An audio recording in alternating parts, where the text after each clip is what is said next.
السلام علیکم۔ کراچی میں دل دہلا دینے والا واقعہ، لڑکی نے 5ویں منزل سے چھلانگ لگا دی، افسوسناک خبر آ گئی۔ تازہ ترین ویڈیوز کے لیے چینل کو سبسکرائب کر کے بیل آئیکن اور آل نوٹیفیکیشن پر کلک کریں۔ آپ کو بتاتے چلیں کہ کراچی میں لڑکی نے 5ویں منزل سے چھلانگ لگا کر مبینہ طور پر خودکشی کی کوشش کی، تاہم لڑکی کو زخمی حالت میں سول اسپتال منتقل کر دیا گیا۔ کراچی کے علاقے لی مارکیٹ دھوبی گھاٹ کے قریب لڑکی نے 5ویں منزل سے چھلانگ لگا دی۔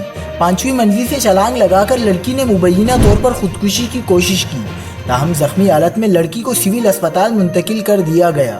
زخمی لڑکی کی شناخت مریم کے نام سے ہوئی ہے اور اس کی عمر 20 سال ہے۔ ریسکیو حکام کا کہنا ہے کہ چھلانگ لگانے سے لڑکی کے ہاتھ پر چوٹیں آئی ہیں۔ سول اسپتال میں زخمی لڑکی کو طبی امداد دی جا رہی ہے۔ مزید خبروں کے لیے دیکھتے رہیے حق پاکستان نیوز۔